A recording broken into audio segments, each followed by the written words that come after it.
Even by Ron and Fez standards, 2012 has been a weird, weird year. And we're only 6 months in. This is Ron and Fez's half year in review. One of our favorite shows of 2012. Keep me out of it, homie. Starts. Come on. Now.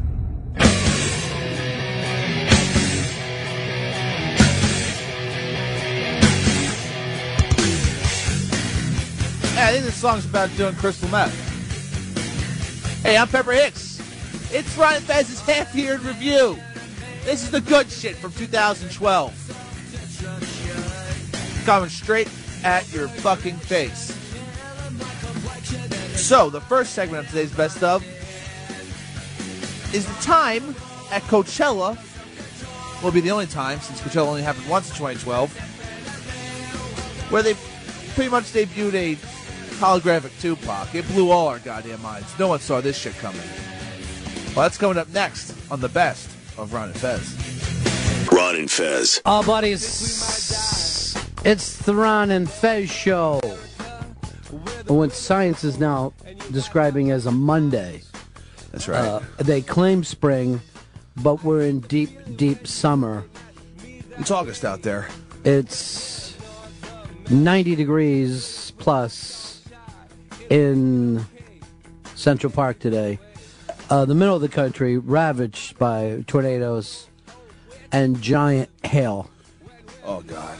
Hail the size of aborted fetuses, they're now calling it. Oh, no. Yeah. Late term? Yes, very late Oh, God. term. Like, really, when the baby's crowning. That late of an abortion. My God. We'll get to abortion stories later because there's quite the controversy with Sarah Silverman on Twitter. Also, Fez is going to tell us what they're going to start doing with rowdy fans. But we'll start this up with Chris Stanley. And a big thing happened last night, Chris. The Coachella Music Festival closed itself out. I like to yell out Coachella, y'all. Coachella, big ups. Up until last night, everyone was saying, oh my God, Radiohead's back. Fucking Pulp's back together. Goddamn Black Keys killed it. Don't act like I haven't been to Brooklyn Vegan. I have, and I know how excited they and Pitchfork have been over this. But all of that looks like complete shit as to what happened last fucking night. Last night's closing part of the show, I imagine, right? The end of the whole thing. And who's on stage at the time?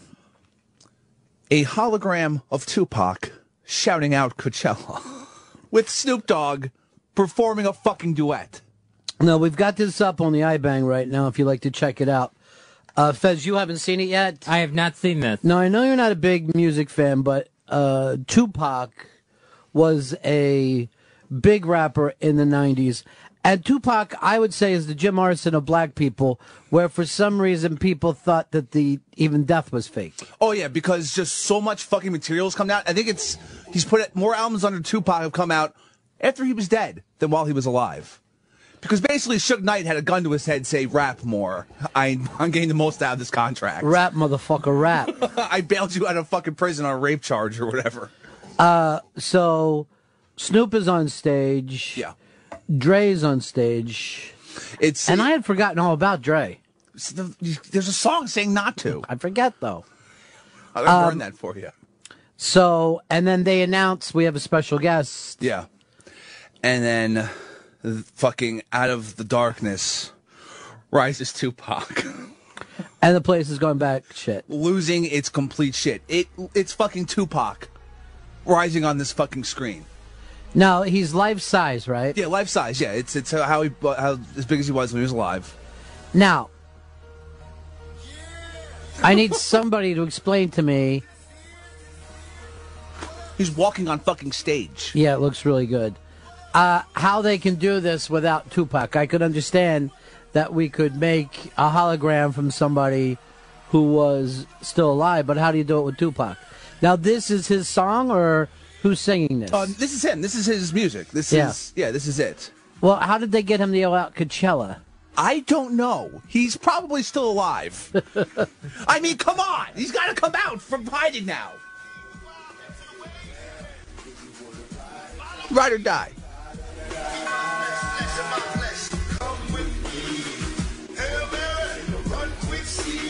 Also, let you know how little hip hop has changed in 15 years. He fucking killed it.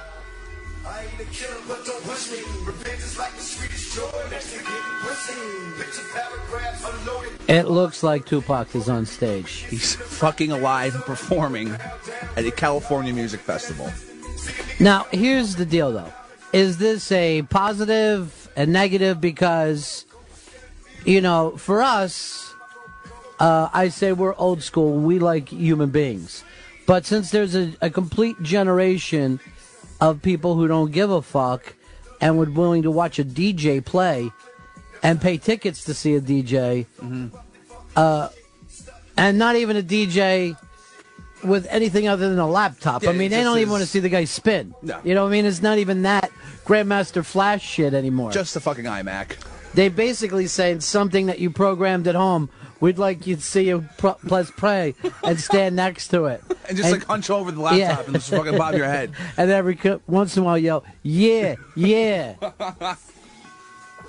But do you want to go to a concert and see the Beatles performing in hologram? Do you want to see Led Zeppelin back together? Do you want to see Jim Morrison? For me, personally, absolutely not. And now Snoop Dogg, all right, at this point in the video, Snoop Dogg comes out on stage and is talking to the hologram. Right. And they're going back and forth. He's friends with that hologram. They were really good friends.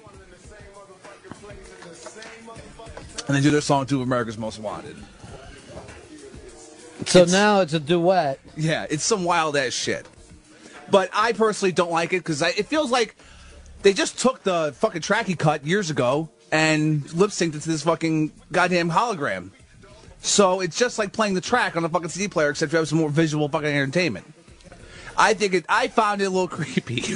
I mean, amazing. When I fucking saw this, I was like, holy shit. How the fuck did this go down? But overall, I was a little creeped out. And again, I think he's still alive. I mean, how the fuck they have him saying Coachella? All right, now, Fez, let me give you one in a way that you can understand it. Okay.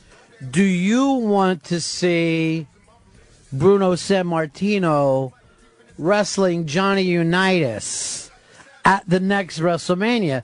Because it looks like we'll be able to do that kind of shit. It's coming. It's happening, whether you want it to or not. Because already the Japanese kids are going to see hologram cartoons, and they're selling joints out. Yeah. Yeah, it's a fucking giant goddamn hologram party. One thing for the gorillas to do something like this, because they're fucking cartoons. Tupac was a real person. Like, there's no 3D mapping of a fucking dead guy. Apparently there is. What the fuck? Apparently there is. Where are you on this one, Fez? I'm weirded out by the whole thing. And no, I wouldn't want to see Bruno Sammartino, young Bruno Sammartino hologram on a WrestleMania card. Why not? I don't know. There's just something about it it's taking away a real experience from you. It feels very, very weird and very cheap. But let's say this. Was the album ever a real experience? Was the video ever a real experience? And I guarantee you, back in Al Jolson's day, they were saying, ooh, the last thing I want to see is an image of Jolson singing. It's nowhere nearly as good as going to a concert.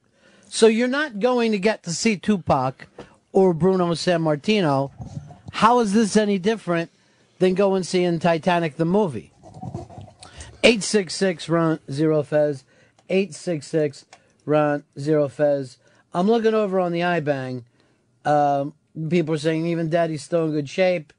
Pretty badass / creepy, but it's awesome. He is ripped. Why not giant Tupac shooting lasers out of his eyes? Looks like a new Grand Theft Auto. He's the ghost with the most. This ain't got shit on Soundboard Fez.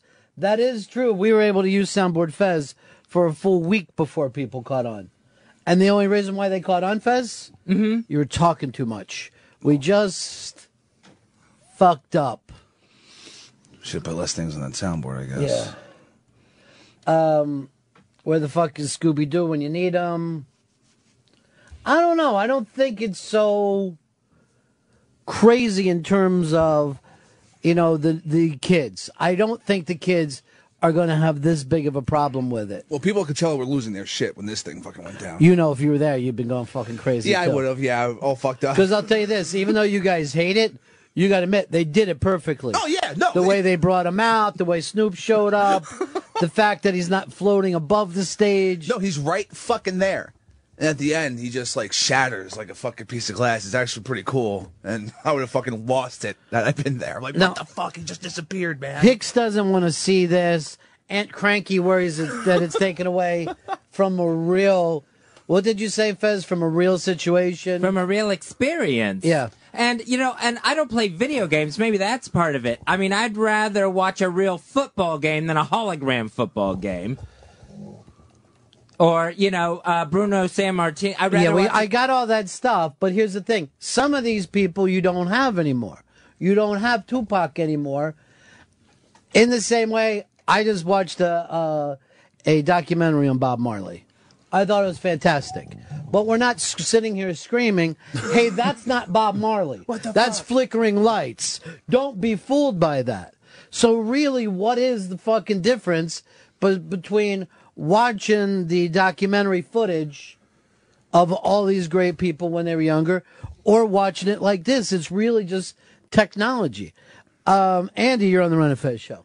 Hey, Ronnie. Hey, do you think that there's a market out there if they did this to Elvis or any other entertainer that has passed away and put them on tour? Well, absolutely, because look at it this way. Look at the market there's been for Elvis impersonators. Yeah, look at the fucking fake Sublime band was fucking making more money than a lot of bands out there. Are you telling me if we didn't have hologram fucking Grateful Dead, we couldn't sell out some shitty muddy field somewhere with mushrooms? We're going on tour, baby. Yeah. Shakedown Street, come on. Megan, you're on the Run and Fez show. Hi, I was just calling to say I absolutely love listening to live bands, but I love them when they're live and they actually can sing. It's kind of like the Britney Spears movement when everyone, is going on tour and they're lip syncing to all these tracks, and you can literally see them lip syncing. This is the funny thing, though. To us, we despise lip syncing. Kids don't even have the slightest problem with it. And even when the judges and shit from American Idol, remember when the girl went on Saturday Night Live and her lip sync thing fucked up? Yeah, and everybody laughed at whatever her. the fuck. Simon said, well, look, it fucking sounds better to sing with a track. Why wouldn't you do that? It doesn't mean that this fucking thing has been lost. You know what I mean? The live Only performance. because it's up to what the audience wants. The audience would rather see Britney dancing than singing. That's why she fucking That's the lip show, syncs. right? That's Yes. the show, her fucking running around. And you can't sing while you're running around and dancing like that. And your fucking lungs aren't set up that way. Let's go over to Michael. Michael, you're on the Run and Fez show. Hey, Ronnie B, you sound great, buddy. Thanks. Listen, I want to start the collection. Let's take up some money from everybody and get a hologram of Fez's dad. It's a really good point, Fez. Would you like to go back to a Bucks game and be sitting next to a hologram of your dad? Wow.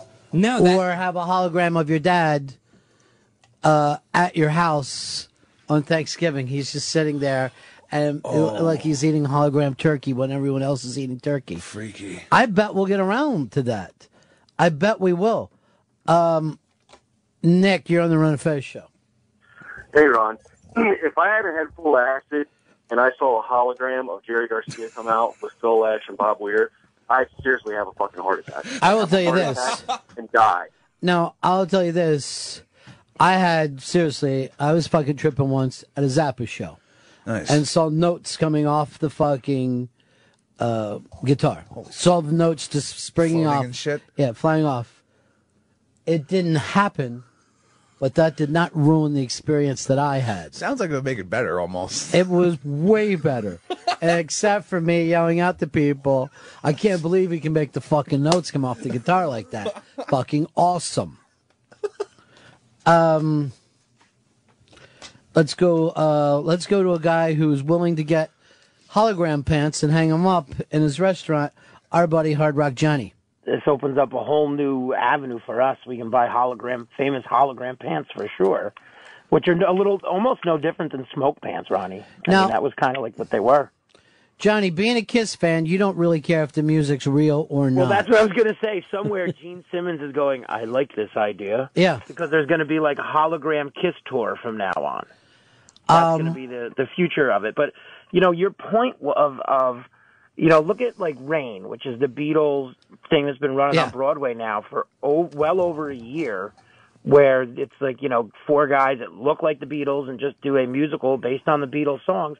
Why wouldn't someone pay $120 to go see the hologram Beatles? I mean, I think it's something that will eventually, once the cost kind of gets down to a reasonable price to do it, you'll probably see it everywhere. I mean, it's kind of cool. Fez is saying, like, oh, this is not a real experience, but we sit in theaters with 3D glasses on, knowing we're watching an illusion. I don't think that you would be able to get away with the fact of acting like it was the band that it wasn't. But if people are paying to see the hologram band, who would give a fuck? Yeah, I mean, look at how long people have been going to see the Pink Floyd laser light show at the planetarium. Yeah. Like those kind of things. You're not really looking at the stars, but it's really cool. I mean, you know, it's kind of the same difference. I mean, there's really no difference between them aside from it's not the real person. I mean, a hologram Elvis tour would be insane. And the only reason that we really go to planetariums is because we can't see the real actual night sky anymore. No one seems to be panicked about that. I don't know what stars look like. Yes, it's really weird. All right, Johnny. All right, boys. Talk to you later, buddy. Yep. There's Hard Rock Johnny, all for any kind of capitalism that takes place over rock and roll. Cha-ching. That's what he cares about, that sound. That's his Chinese name, would be Cha-ching. And the wildest part about this is they fucking programmed into this hologram, like improvisation, I guess, maybe, or just like, fucking working with Tupac and shouting out Coachella. Which well, is obviously they had another guy do that. Whatever. It sounds exactly like him, and it freaks you out the first time you see it. Or did you think that they found like him just going at one point, Shell, like those fucking mixes that you love on the internet? Exactly. Go over here to Duke. Duke, you're on Run and Fez. I would definitely pay any money to see Nirvana hologram and Jimi Hendrix hologram. Dude, I would get high as hell, drop shrooms, and fucking best show ever, probably. All right, let me go back to Aunt Cranky. What is wrong with that, Fez? You're not really seeing Nirvana. Well, but what you're saying is I've never really seen Jimmy Cagney. I haven't ever really saw James Dean. I haven't ever, I could fucking go through Bogart, everybody. But the fact of the matter is that you can't take away that it is an experience to see the illusion of film. It exists. So how is this any different? I think it's just about people being afraid of new technology. Now, the thing is, the family is going to have to sign off on it. Oh, yeah. And Tupac's family has no fucking problem saying, please use the illusion and send us some money. I don't know if we want to license him for this project. Let's go over to Steve. Steve, you're on Run Fez. Yeah, hey, Ronnie, I was wondering if you had could get a hologram umbrella. I don't even want to bring that up. I guess I'm not going to get my umbrella back. This is upsetting. Thank God for Pit Doc bringing in that old school umbrella for you. You know what's weird? Since Pit Doc brought that, I'm like, I'm not going to fucking use that until it rains. I'll fucking take it home that day. Yeah. I haven't touched that umbrella. It's fucking weird. It hasn't rained in forever. That's bizarre. And the fucking country's going through this giant fucking drought right now. And they said by August, North America is going to look exactly like the fucking moon. What? And I turned on the Weather Channel last night, and they were trying to explain it, but the host was just crying. And then finally, after 5 fucking minutes of crying hard, the host just looks into the camera and says, "We're all going to die." Why? So really, this is the fucking world I was born into. And I'm going to worry about holograms? I don't think so. Kill our children now. Travis, in Kentucky, you're on Run Fez.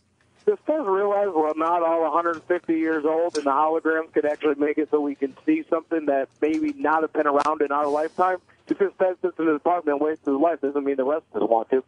I think Fez gets now that his argument hasn't held up, but he's already locked in, and you haven't come up with a new one yet. No, it's just that, well, this Tupac thing with Snoop Dogg, that never really happened. I mean, I can understand looking at footage of somebody, but... It's the same exact thing. But this never happened. That's not a real experience.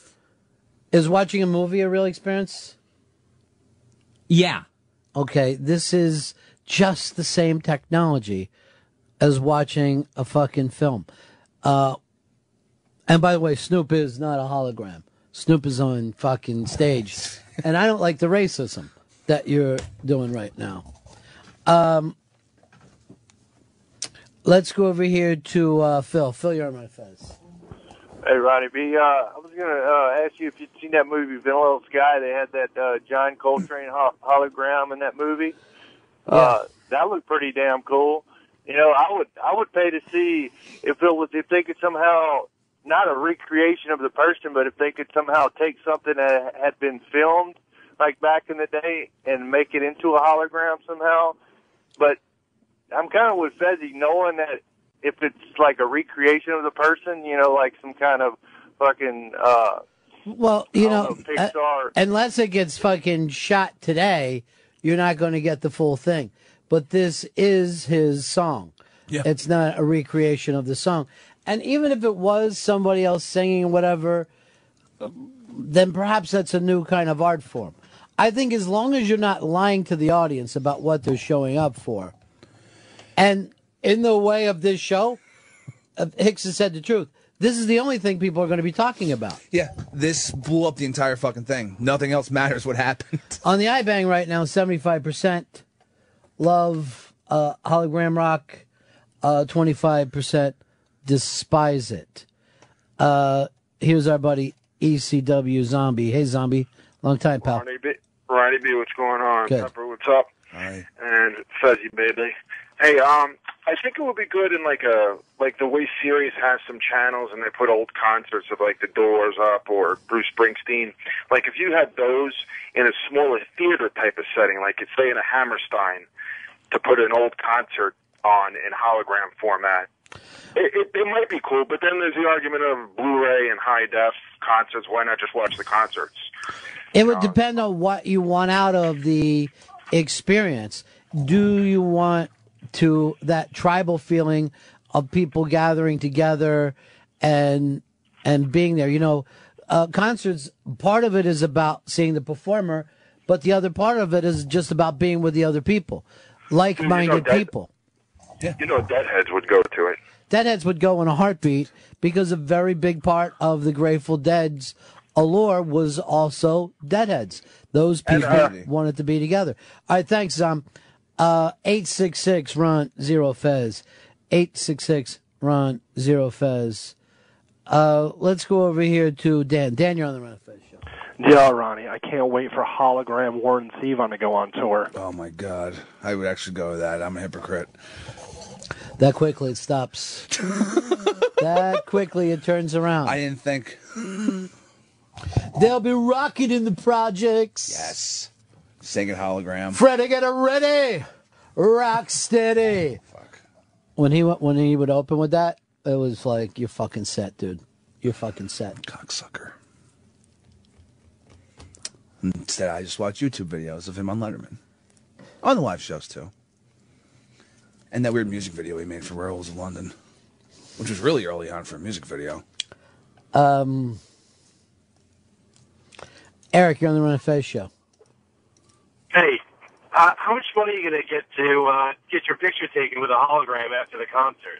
Well, what they're going to do is Stan Lee holograms will be waiting every year at Comic-Con to fucking have everybody stand next to him.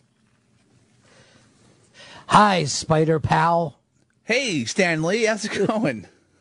Great, Spider Pal. Why don't you come over here next to me? Stan Lee. We'll Hulk out together. Love all your great cameos in all the films. I don't listen. I am just pre-programmed to talk. Oh, I feel silly now.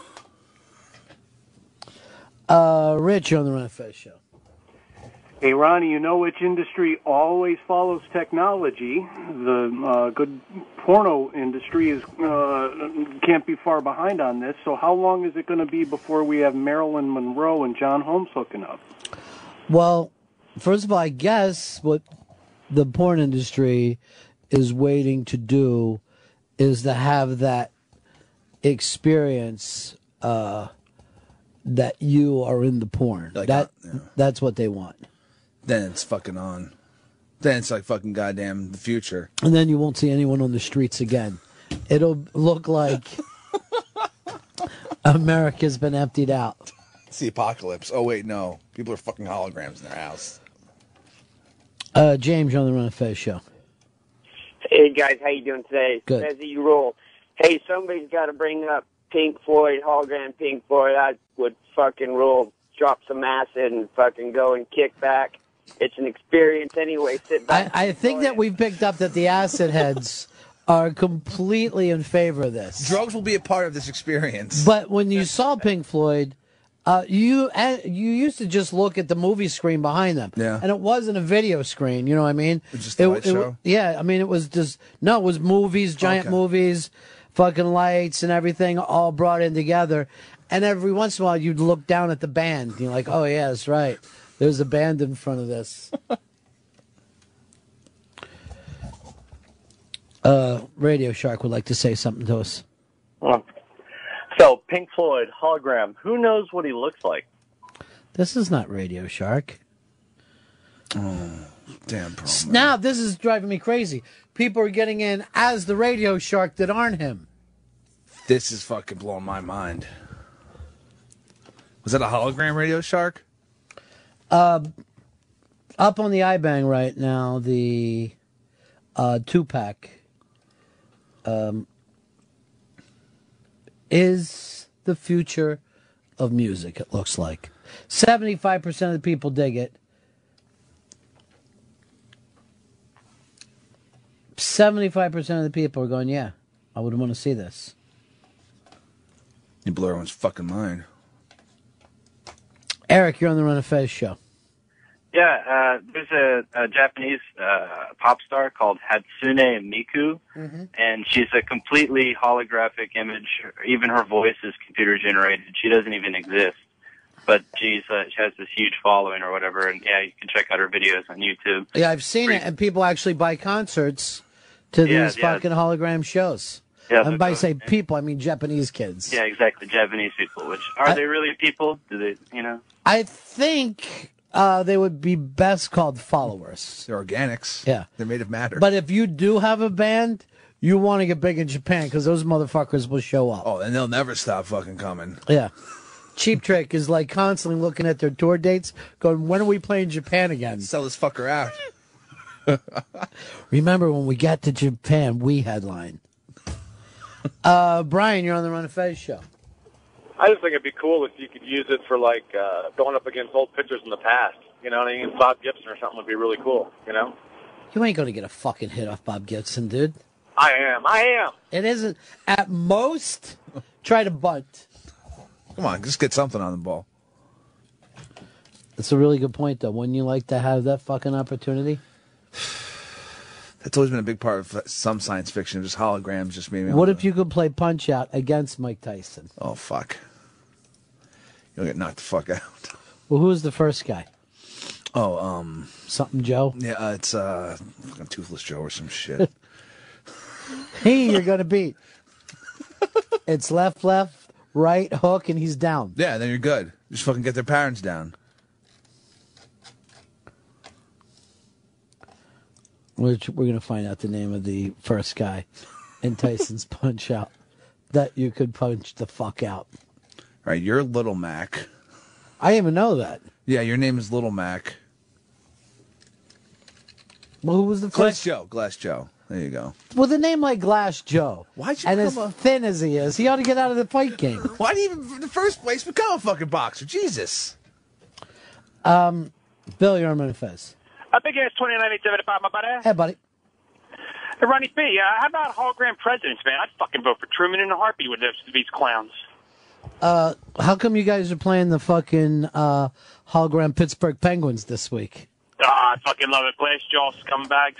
Schittsburg. Ronnie, they're from Schittsburg. Was the end of that fucking game yesterday? How long did it take?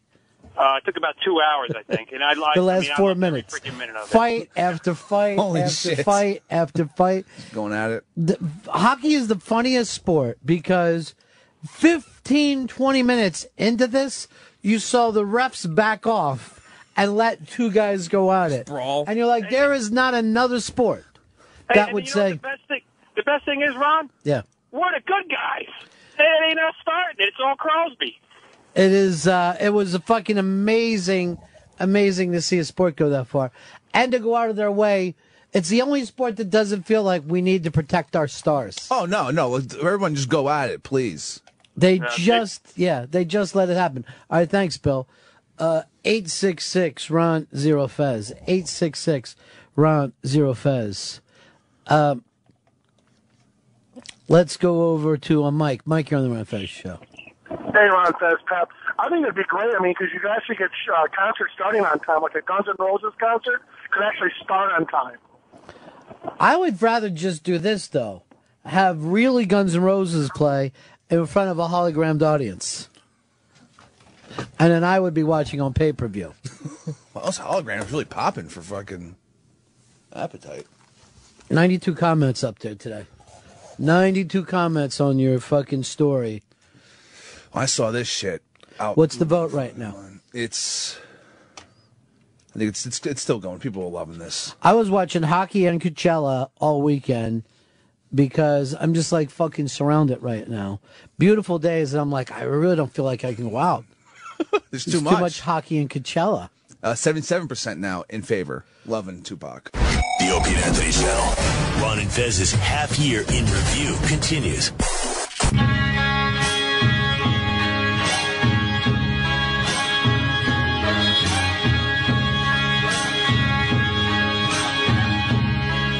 Woo! Hey, it's Pepper Hicks. I'm hosting Ron Fez's half year in review. And I personally think I'm just fucking killing it. I'm destroying. I'm just really making these segments better by talking nonsense for the 30 seconds to a minute before them. All right, this next segment. Our old intern, UCB Fred, beloved, the best UCB Fred. He came at us with a list he made of the best 90s punk bands. Not everyone's favorite list, this one was. As Travis from Opie and Anthony makes an appearance. That's coming up next on the best of Ron and Fez. Down his sins of street-like fancies. Ron and Fez. All right, 90s punk. And this was your time, huh, Fred? Yeah, this is something that I grew up with. This is your time down here. It's their time up there, but it's your time down here. Yeah. Gun in Pirates. All right, let's go through your favorite 90s punk. All right. And see if people agree with you. Yeah. Well, up at number 10, we have Green Day, which is probably the most successful and popular punk band to come out of the 90s. The only punk band I know of to make it to Broadway. They literally are a Broadway band now. The fact that they've been around this long as a punk band even is, well, not anymore, but no. I mean, the fact that they've been able to have this kind of staying power is amazing. And not only still be able to connect to young people, like their fans are still the same age. Their fans have always been between 9 and 13. It's crazy how they get older, but their fans just stay the same age. I have a nephew who's in first grade, and he tried to start a band out of school, and he found out who played instruments, and he goes, our first song is going to be Jesus of Suburbia. So his mom finds out about this. He's a huge Green Day fan, gigantic, and his mom finds out and is like, you go to a Christian school, they might not like that song. So he came back, and she goes, did you figure out the band? He goes, I'm not going to kid this down for them. I am not going to kid this down. And he's ready to shit the band out, rather than turn his back on his Green Day fucking love. Yeah. And a lot of people give them shit. They called them sellouts at the time for signing to a major record label. But, I mean, I think they were just too big to stay where they were. Like, they had to move up. And those albums are still great. I don't know why people still, Because it makes them nervous that immediately, as soon as people get to their early 20s and they have children, their children start to like Green Day more than they did. There's something really weird there. Whatever appeal they have is the same appeal that the Easter Bunny and Santa Claus have. Little kids love them. All right, what else you got? All right, next we have the Donnas, which are a band. There were 4 females. They were right out of high school, and they immediately got signed to Lookout Records. And they very much have like a Ramones Runaways feel about them. They're just these girls that just sing about, things that women usually don't sing about. Getting high, fucking guys, and, just cutting class and shit like that.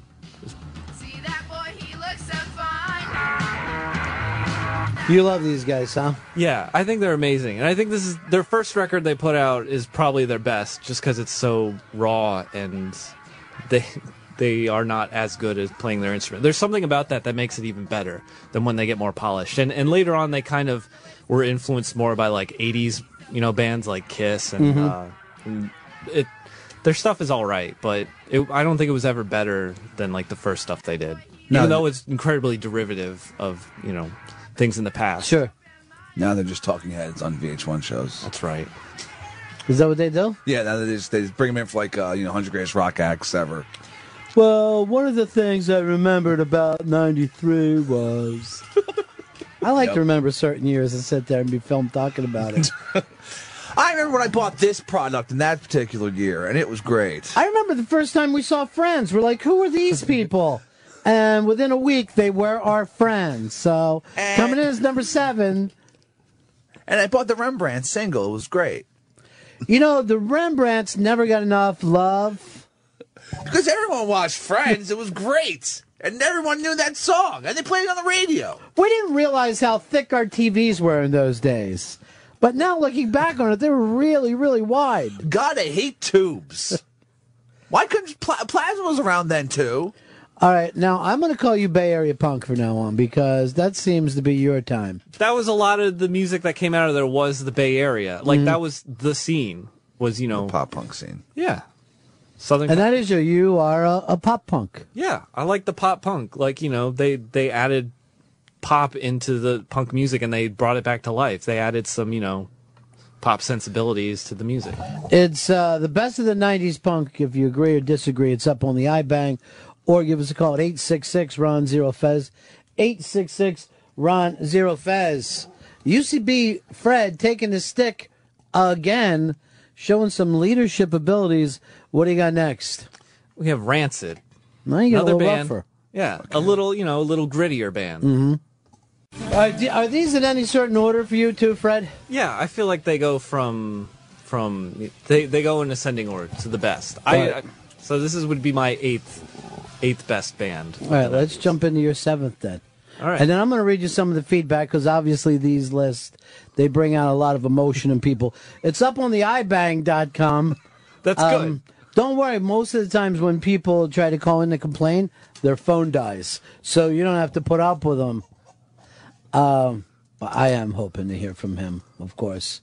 I haven't gotten a rant in forever. It's been a while since he busted out a rant. All right, this is your 7th right now, right? Yeah, this is Bad Religion. Now, this is the band that can make Fred cry. If you noticed, I think you get some memories attached with this band. I do, because, this is a band that's really confrontational towards organized religion, and this is the kind of thing that you listen to and you're like, wait a minute. Wait, what am I doing? We're kind of fucked up. And then your mom's like, how come you don't pray with us before dinner now? And you're like, you know what, I don't think it's... I don't want to, Mom! I don't want to. I think they probably I'll tell you why, Mom. Because I saw a movie called SLC Punk. And that's who I am now. Let's go over here, Phil. You're Ron Fez. Yo, Ronnie B, what's happening? Hey. Hey, I went to high school with Green Day and grew up in the Bay Area punk scene, so I like a lot of this music. And the crazy thing is, Like, I went to Knoll Valley High School with Billy Joe and Trey Cool and Elsa Bronte, who isn't even a member of the band now, but my 12-year-old son loves Green Day, and I don't know whether it should drive me nuts or why I should be happy about it. There's nothing you can do. Every little kid, and I'm not just talking like this generation of little kids. In the early 90s, that was who loved Green Day. That was my first fucking CD I ever bought. Yeah, and then in the late 90s, you were like, hey, the little kids like Green Day. And then last millennium, the little kids, like, I remember when I came into New York, we saw Fez's friend who was like the kid who's a movie star now.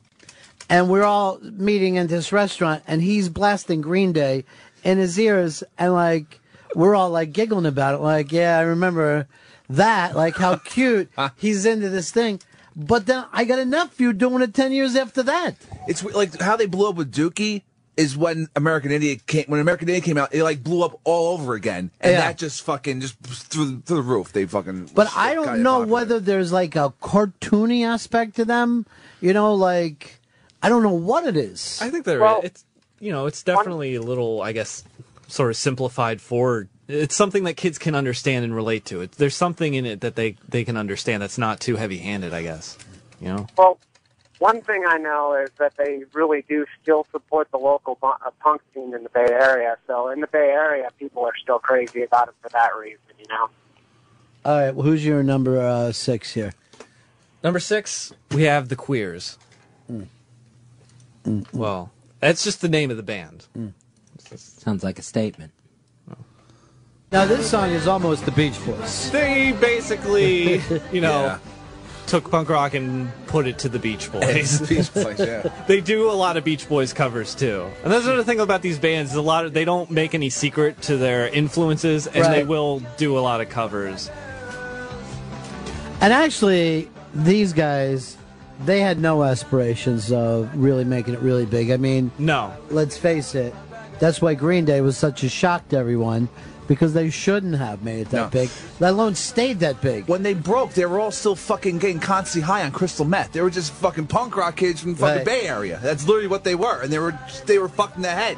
So you're loving this. You're loving this list. Oh, this is a great list. Yeah, this is all good shit. All right, let's go to number 5.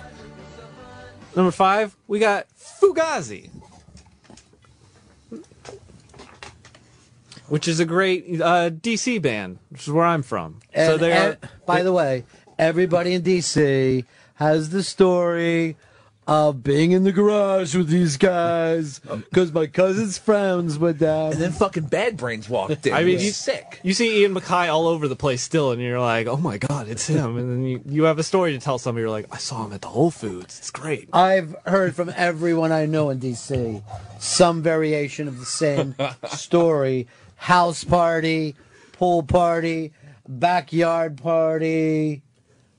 Let's play low. Now, what did you do about the kind of the intertwine of punk and ska in the 90s? Did you go down that cul-de-sac of fucking rock and roll? I never really got big into it, but I did like bands that did that. I liked, listen to a band occasionally that had like a nice horn section. Right.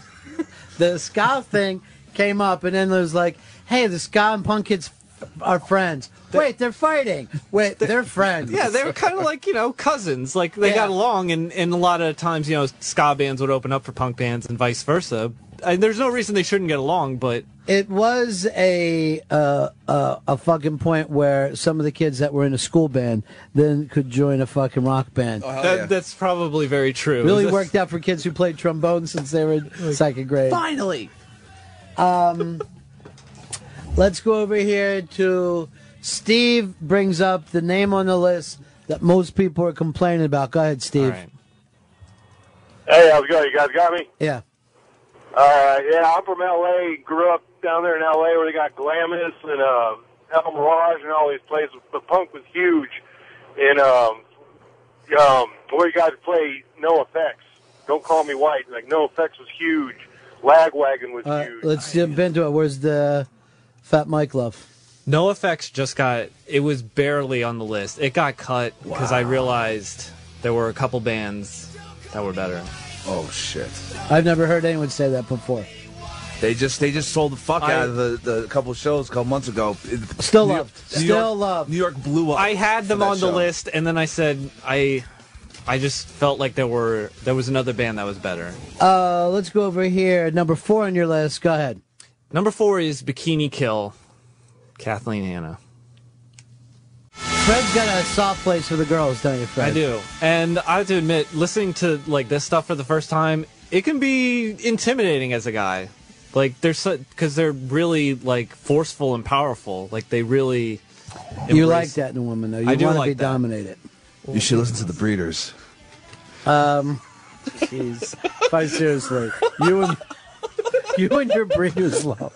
You and your Breeders Pod love. was a great fucking album. I know you love it, so I just felt so bad for Frank. You know what I mean? Oh yeah, he fucking must have fucking. Oh, he does still just hate her. He despises it. And her fucking sister. Yeah. And her fucking mirrored face sister. Yeah. Let's go to your number 3. Number 3, we got some Screeching Weasel. Only 2 more names on his list. The entire list is up on the iBang. Let's go over here to Ryan. Ryan, you're on Run of Fez. Ryan. Hey, I was wondering, the list is solid, but where's NoFX? We Look, already sir. brought that up. NoFX did not make his list. Fat Mike is I'm garbage. listening online and must have legs. Sorry, buddy. Let's go over here to Tara. Hey, what's up, buddy? BS card 2322. Hooah! First off, where is Fred from? I'm from the D.C. area of Virginia, like the suburbs. All right, it sounds like you're just a kid who's pulling all these bands out of festival shit. What about bands that started like the whole movements, like the Ducky Boys from Boston, the beginning of Dropkick Murphys that revolutionized the way punk rock is sound? Then you have the Casualties from New York. Then we can start getting into more hardcore punk rock from New York, which hardcore punk rock has paved the way for so many bands out there. This is just all festival bullshit like mall pop punk. Do you feel like you're a mall pop? Maybe a little bit, but I don't see what's wrong with that. All right, Tara, I see where you're coming from. Yeah. Let's go. Keep moving on with the list. Where's the though. fucking hardcore? Yeah, there is no hardcore on this list. Let's go over to your second favorite 90s punk band. Second favorite is the Muffs. More of chick punk. Yeah, this is great. She's like screaming at the top of her lungs, but it's great to listen to. It's not abrasive at all. Here's Tom in Long Island. You're on Fez. Yeah, the last caller complaining about the top 10 was very high on the asshole index. Well, let me tell you, I know Tara very well. And Tara, he looks like his name. He's one of those big, bald, tattooed guys who used to work the door at a lot of punk places. Still in mom's basement. But he could also pull your fingers off. Yeah. Literally could pull your fingers off. I mean, to me, the 90s punk thing is very much about the Bay Area pop punk scene. Like, and I understand it means different things to other people. Like, to him, there's like, the real hardcore stuff like the Casualties. But it is the thing that when you make up a list, somebody's going to feel left off of it. Let's look at some of this. Your comments you're getting. Green Day, that's not fucking punk. It's pop, you faggot. Yes, pop punk.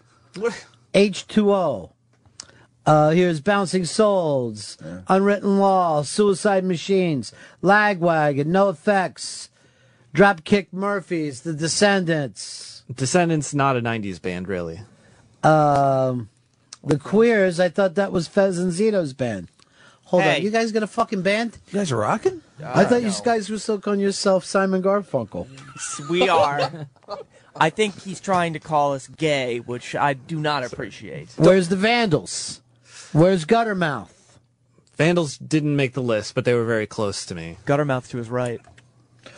Oh, shit! Fuck you, Zito. Go to hell, you jealous fuck. Sorry I get breakfast and you have to cry like a little bitch every fucking day. I'm hungry. We got to come Fuck up, by you. the way, before the show's over today. I want you guys to figure out this fucking bet. You said you did it before you. When I cancel this one for being too pussy and I shut it down, then I want you to come up with a new idea for Monday. Because I want a hardcore fucking bet for a hardcore list like this. Yes.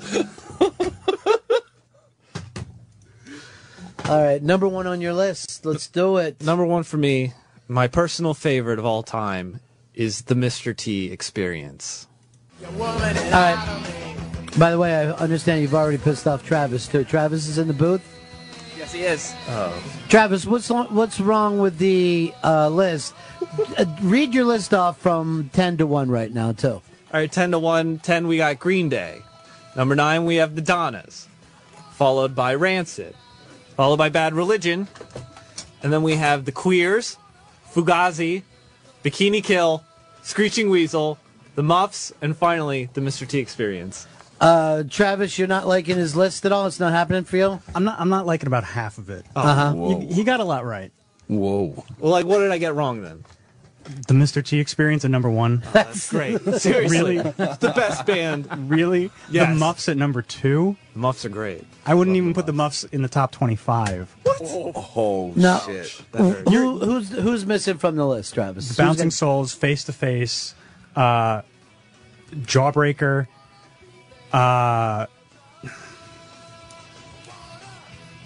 He's locked up. Yeah, I mean, a lot of this is, personal taste. Not everyone's no, gonna I know have- it is. I know.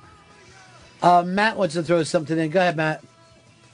Yeah, I'm just a little surprised. It sounds like we came up around the same time, and Fred being from D.C., just a little surprised that there's not very much East Coast love on there. I think East Coast was really instrumental in 90s punk. He's missing a lot of guys, I think, that were already said, like Bouncing Souls, Dropkick Murphys, their earlier stuff. Actually, the Dropkick Murphys singer, we used to be in a band out of Portsmouth, New Hampshire called Bruisers, one of the best 90s punk bands out there. Thanks a lot, guys. I mean, it's a great band, but I felt like I identified more with the West Coast scene, I guess, even though growing up outside of D.C. Here's Pat. You're running Fez. Go ahead, Pat. All right, we lost you, buddy. You identified with West Coast, but you didn't even put No Effects on there? That's insane. Seriously, it just barely made it. It got cut. That's insane. That the Mr. T experience is up there, but No Effects didn't even make the list. Here's Chris in Jersey. Mr. T. Yeah, I was just saying, Fred loves the women singers so much, but he didn't put the Distillers on there. Distillers was a great band. I don't even know if the Distiller... They're not really 90s They were band, though, very right? late 90s, maybe like 98. She's got a 99. great voice, She's too. great. I was just listening to some of that last night, too. And what were you doing? Just fucking bouncing up and down? Yeah. Let's go over here. Touching it. To Justin in San Francisco. Yeah, guys, talking about West Coast, I mean, what happened to Op Ivy? How come that didn't make the list? Op Ivy, their album came out in 1989, and then they broke up, so not really a 90s band. And then basically became Rancid. If they didn't. And then the other guy came up with the band, what, Common Rider? That was about like 10 years Three later. of the members from the band joined Rancid, you asshole. But they're not a 90s band, They really. put Rancid in there, so you. Yeah, I you gave gotta them love. relax Actually, a no, little bit. Operation Ivy is better than Rancid, so you should have put them in. But it's not a 89's 90s close band. enough. 89 is not close enough. There's got to be a cutoff here. That's like saying a 13-year-old can get on a fucking Little League team. He's not that much older. Let's go over here to Kyle. Yeah, you missed the Dwarves, you missed Pulley, you missed Social Distortion, you missed a Social lot. Distortion's coming up a lot. I wouldn't put them in a 90s list, though. Like, I wouldn't think of them as being like a 90s band. What about AFI? Yeah, I like AFI, but I don't know if I put them on a best list. I mean, they're all right. I wouldn't put the Donnas on a best list. Oh, come on. The Donnas are great. All right, there's about, there's a hell of a lot of people commenting on your list right now. Yeah. And very little of it is saying, this is a perfect list. Okay. Most people feels like you've at least missed something. That's going to happen with any list, but... I don't think so. Let's go over here to James. James, you're on Fez. Hey, how's it going? I know that this is a personal list, but, I mean, if you're talking about the 90s, ska blew up then. You just barely touched on the ska punk movement like that. I mean, 90s, that's where ska was happening. That was the absolute peak of the movement. And to leave out, like, Less Than Jake, there's just not a lot of variety in this list. You know, people have talked about Dropkick a million times. I mean, these are the new things that were happening during the 90s, and there's just not a... We understand. You didn't have love for ska. I like ska. I didn't hate ska, but it never really connected to me the same way. You're listening to the Opie and Anthony channel. All this week. Ron and Fez's half year in review.